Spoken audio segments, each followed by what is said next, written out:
Nunca imaginé que mi hijo elegiría a alguien más sobre mí, pero esa noche, sus palabras destrozaron la vida por la que había luchado tanto para construir. Rafael no era solo mi hijo, era mi corazón, mi razón para soportar las batallas más difíciles de mi vida. Y sin embargo, ahí estaba yo, parada en la puerta, viendo cómo empacaba sus cosas y se iba a una vida que yo no podía darle. Esto no era lo que se suponía que debía sentir la maternidad. Soy Marisol, y estuve casada con Fernando por 15 años antes de que nuestras vidas se desmoronaran. Nos conocimos en la universidad, donde su carisma era magnético, atrayéndome como una polilla a la luz. Cuando descubrí que estaba embarazada en nuestro último año, pensé que nuestro amor superaría cualquier cosa. Pero Fernando no estaba listo para ser padre. Me pidió que considerara otras opciones, pero no podía. Su familia, profundamente tradicional, lo presionó para casarse conmigo. Aunque aceptó, sabía que no estaba feliz. Los primeros años fueron buenos, incluso dulces. Fernando trabajaba como ejecutivo junior mientras yo me quedaba en casa para cuidar a Rafael. A pesar de nuestros modestos recursos, lo hacíamos funcionar, compartiendo momentos de alegría en familia. Recuerdo a Fernando llegando a casa para jugar con Rafael, las risas resonando en nuestro pequeño departamento. Esos fines de semana en el parque parecían el fundamento de una vida que valía la pena construir. Pero cuando Rafael cumplió 5 años, las grietas en nuestra vida se hicieron evidentes. La carrera de Fernando despegó, y con ella, su ausencia creció. El trabajo se convirtió en su excusa para faltar a las cenas familiares, los cuentos antes de dormir y las promesas hechas a Rafael. Los fines de semana se transformaron en salidas de golf o almuerzos de negocios, y nuestra vida compartida se volvió una rutina solitaria para Rafael y para mí. Rafael se sentaba junto a la ventana, con sus pequeñas manos pegadas al vidrio, esperando a su padre. Mi corazón se rompía cada vez que Fernando rompía su palabra. Cuando Rafael tenía 7 años, decidí volver a trabajar. Nuestros gastos estaban aumentando, y el Fernando con quien me casé se había transformado en una sombra distante. Sabía que no podía depender de él, ni emocionalmente ni financieramente. Encontré trabajo como asistente administrativa, y mi madre generosamente se ofreció a cuidar a Rafael después de la escuela. Pero Fernando no lo apoyó. Consideraba mi trabajo una vergüenza, un golpe a su orgullo, y sus críticas se volvieron constantes. Nuestro hogar se convirtió en un campo de batalla. Si la cena no estaba lista o la casa no estaba impecable, me recordaba cómo su madre hacía todo. Hacía comentarios hirientes sobre otras esposas que no trabajaban y que podían atender correctamente sus hogares. Lo peor de todo es que usaba estas críticas para poner a Rafael en mi contra, diciéndole que otros niños pasaban más tiempo con sus madres porque sus mamás no los descuidaban por un trabajo. Las discusiones se intensificaron, y Rafael se refugiaba en su cuarto, perdiendo su inocencia poco a poco bajo el peso de nuestros conflictos. Pero no podía renunciar. Necesitaba mi independencia, sabiendo que el desapego de Fernando solo podía llevar a algo peor. Y tenía razón. Cuando Rafael tenía 12 años, descubrí la infidelidad. Valentina, una cliente adinerada de la empresa de Fernando, lo había arrastrado a un mundo de lujos con el que yo no podía competir. Encontrar los mensajes en su teléfono fue como una puñalada en el corazón. Cuando lo enfrenté, no lo negó, en cambio, me culpó. Dijo que lo había alejado con mi trabajo y mi descuido. No fue solo una traición, fue una humillación. Fernando se fue, mudándose con Valentina, y se casaron en 6 meses. Fue entonces cuando comencé a perder a Rafael. Cada fin de semana con su padre y Valentina lo exponía a una vida de lujos inimaginables, 6 habitaciones, una alberca, vacaciones en destinos exóticos. A los 12 años, Rafael no podía ver más allá de la superficie. No entendía que la tolerancia de Valentina hacia él era pasajera o que sus promesas eran vacías. Comenzó a pedirme gadgets costosos, ropa de diseñador, cosas que no podía costear. Cuando le decía que no, reaccionaba con enojo, comparándome con Valentina. La brecha entre nosotros creció con el apoyo de Fernando. Sutilmente lo empujaba a pasar más tiempo con ellos, alimentando sus deseos materiales. Traté de advertirle a Rafael, de decirle que el amor y la familia eran más importantes que la riqueza, pero mis palabras no podían competir con el encanto de una mansión y las promesas falsas de una mujer que no lo quería allí. Cuando Rafael cumplió 16 años, cruzó una línea que nunca imaginé. declaró que quería que Valentina lo adoptara. Argumentó que ella lo entendía mejor que yo, que era más sofisticada, más una madre real. Cada visita a su casa traía nuevas comparaciones. Era como si yo ya no existiera en sus ojos como su madre. A los 19 años, el cúmulo de años de distancia y resentimiento llegó a su punto máximo. Rafael exigió un auto deportivo de lujo para su cumpleaños. Había ahorrado 8,000 pesos para comprarle un auto usado, seguro y confiable, pero él se negó siquiera a mirarlo. Valentina le había prometido el mundo, un auto, un estilo de vida, pero solo si se mudaba con ellos de manera permanente. Cuando traté de explicarle la verdad, que sus promesas eran vacías, Rafael estalló en furia. «¿Estás celosa?», gritó, con su rostro distorsionado por la ira. «¿Celosa de su éxito, de la vida que puede darme?». «¿Celosa? Rafael, te he dado todo lo que he podido, y nunca fue suficiente.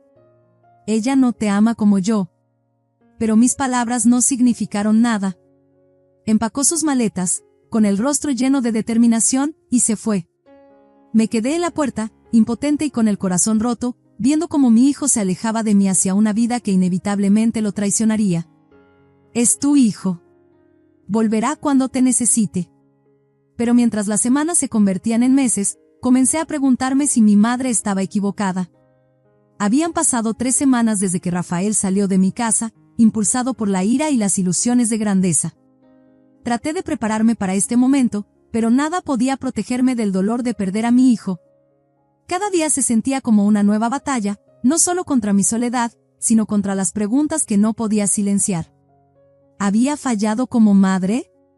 ¿Había algo que pudiera haber hecho diferente? Y entonces, una noche, el teléfono sonó. Era Fernando, su voz cargada de enojo. ¿Qué le dijiste?, preguntó, acusador. ¿A quién? ¿De qué estás hablando? A Rafael. Acaba de aparecer aquí con todas sus cosas, anunciando que se va a quedar a vivir con nosotros. Por un breve momento, sentí una chispa de esperanza. Tal vez la decisión de Rafael finalmente daría frutos. Tal vez ahora, rodeado de sus promesas vacías, vería la verdad. Pero las siguientes palabras de Fernando apagaron esa esperanza. Es un caos, Marisol. Valentina está organizando una cena para sus socios del bufete, y él llega con sus maletas como si esta fuera una pensión. Está furiosa. Contuve el impulso de decir, bien. Que vea lo que significa lidiar con el desastre que ella ayudó a crear. En cambio, escuché mientras Fernando describía el desenlace. Valentina había llevado a Fernando aparte, exigiendo saber qué planeaba hacer. Nunca había querido criar a Rafael, y su llegada durante una noche tan importante la había avergonzado. Discutieron mientras Rafael se quedaba en la cocina, confundido y herido, viendo cómo sus ilusiones se desmoronaban. Cuando Valentina finalmente regresó, le dijo claramente, no podía quedarse. Sus excusas se desbordaron como agua de una presa rota. Viajaban demasiado. La casa no estaba preparada para otro residente. Tenían planes de remodelación. Pero la verdad era obvia, no lo querían allí. Rafael no lo tomó bien. Los confrontó, enumerando cada promesa que le habían hecho, el auto, la independencia, el apoyo financiero para sus sueños. Fernando trató de calmarlo, ofreciéndole alquilarle un departamento cercano, pero eso solo empeoró las cosas. Me llamó mentiroso, admitió Fernando, su voz baja. Dijo que lo había usado para lastimarte, y ahora lo estaba desechando. ¿Y no es así?, pregunté, con la ira que había estado reprimiendo burbujeando hasta la superficie. ¿Tú fomentaste esto, Fernando? Querías que me odiara para poder ser el héroe. La línea quedó en silencio por un momento. Cuando Fernando finalmente habló, su voz era fría. Es tu problema ahora. Pero Rafael no lo era. Al menos, no de inmediato. Después de salir furioso de su casa, desapareció. Durante 2 días agonizantes, llamé a todos los que se me ocurrieron, sus amigos, los lugares que solía frecuentar, incluso el parque al que iba de niño para escapar de nuestras peleas. Su teléfono iba directo al buzón de voz. La incertidumbre era insoportable. Al tercer día, Carlos, su mejor amigo de la preparatoria, me llamó. Rafael está aquí, dijo. Se está quedando en casa de mis padres por ahora. Sentí una ola abrumadora de alivio, pero las siguientes palabras de Carlos lo atenuaron. No está en un buen lugar, señora Ruiz. Creo que solo necesita un poco de espacio para aclarar las cosas. Por mucho que quisiera ver a Rafael, sabía que Carlos tenía razón. No podía forzarlo a hablar conmigo, al menos no todavía. Todo lo que podía hacer era esperar que estuviera a salvo y darle tiempo. En las semanas que siguieron, mi vida tomó un giro inesperado. Una mañana, mientras compraba café en una cafetería local, me encontré con Miguel, un viejo amigo de la universidad. Habían pasado años desde la última vez que nos vimos, pero la conexión fue inmediata. Comenzamos a platicar, compartiendo historias de desamor y resiliencia. Miguel había pasado por su propia tormenta. Su esposa lo había dejado por su entrenador personal, llevándose la mitad de sus ahorros en el proceso. Entendía la traición que yo había soportado, pero, a diferencia de Fernando, Miguel escuchaba sin juzgar. No ofrecía consejos vacíos ni desestimaba mis sentimientos, simplemente me dejaba ser. Nuestras charlas de café se volvieron un hábito, una pequeña luz en los días oscuros tras la partida de Rafael. Con el tiempo, Miguel se convirtió en mi ancla. Me recordó que no había fallado como madre, que había hecho todo lo posible para darle a Rafael un hogar estable y lleno de amor. 6 meses después, Miguel me propuso matrimonio. No fue un gran momento orquestado, sino uno tranquilo, mientras estábamos sentados en el porche trasero de su casa viendo el atardecer. Al principio, dudé. Mis pensamientos se dirigieron inmediatamente a Rafael. ¿Qué pensaría? ¿Esto lo alejaría aún más? Pero entonces me di cuenta de algo que no había admitido antes. Había pasado tantos años poniendo mi vida en pausa por Rafael, tratando de protegerlo de las consecuencias de sus elecciones. Era hora de elegir mi propia felicidad. Dije que sí. Planeamos una boda pequeña e íntima. Le envié a Rafael una invitación a través de Carlos, esperando que pudiera asistir, pero no respondió. Mi madre me dijo que lo había visto trabajando en un restaurante al otro lado de la ciudad. Cuando trató de hablar con él, se alejó. Me dolió, pero lo entendí. Rafael necesitaba tiempo para encontrar su camino, y yo necesitaba permitírselo. Miguel y yo compramos una casa juntos y comenzamos un nuevo capítulo de nuestras vidas.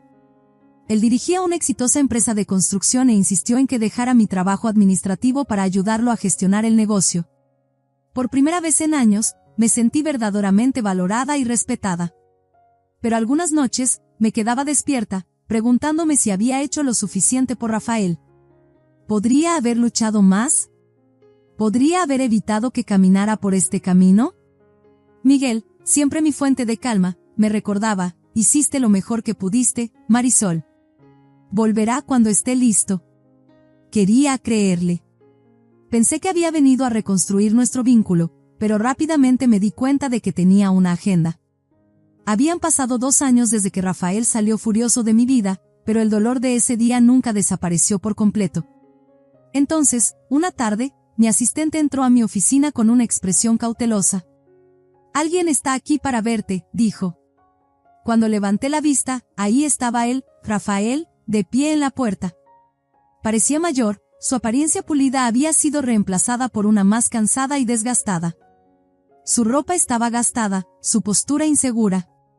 Por un momento, solo nos miramos, con el peso de palabras no dichas entre nosotros. «¿Podemos hablar?», preguntó finalmente, su voz vacilante. Asentí y le hice un gesto para que se sentara. Rafael comenzó disculpándose, diciendo que lamentaba todo. Afirmó que se había dado cuenta de lo equivocado que estaba respecto a Fernando, Valentina y, lo más importante, a mí. Admitió que había sentido vergüenza de regresar después de cómo me había tratado. Pero mientras hablaba, comenzaron a surgir grietas en su historia. Había escuchado cosas a través de amigos en común, como Rafael había intentado salir adelante en Chicago después de irse de la casa de Fernando. Había trabajado en varios empleos, mesero, ventas al por menor, incluso promotor de clubes, pero nunca permanecía lo suficiente en ninguno para construir una carrera.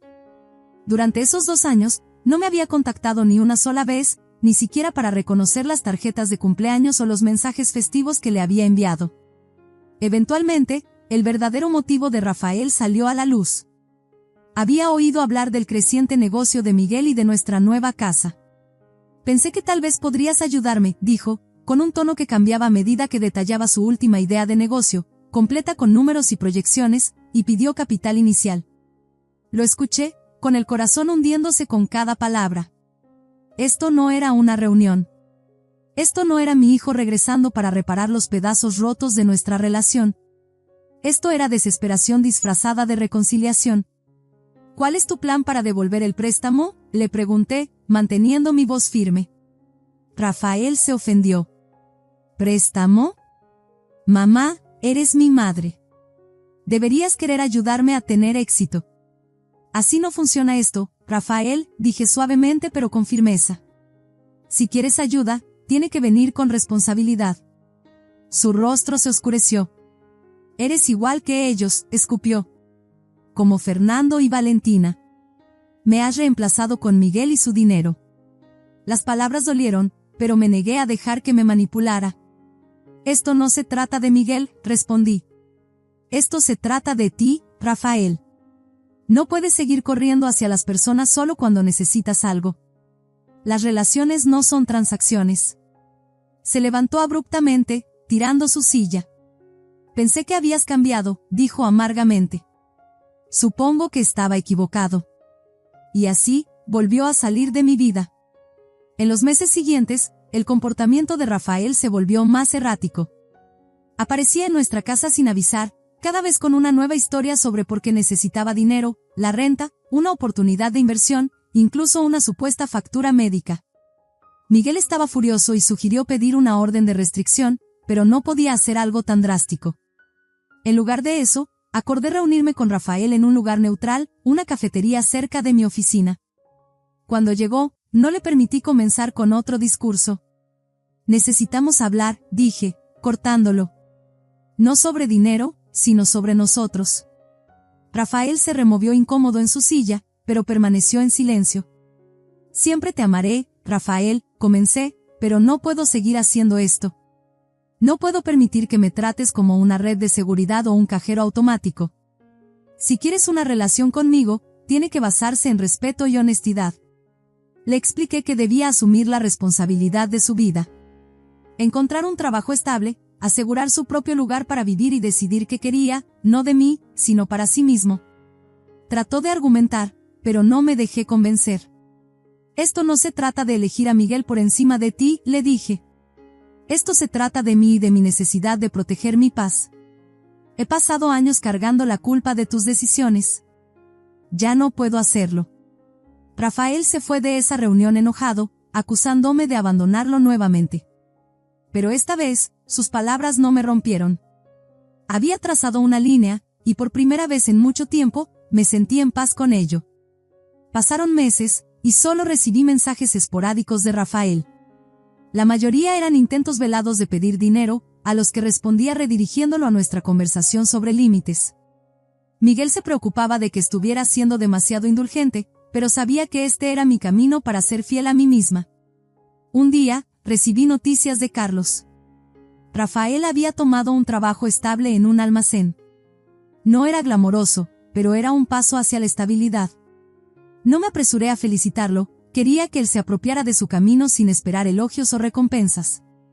He aprendido que ser una buena madre a veces significa tomar las decisiones más difíciles. Siempre amaré a Rafael, pero no puedo permitir que ese amor destruya la vida que he construido.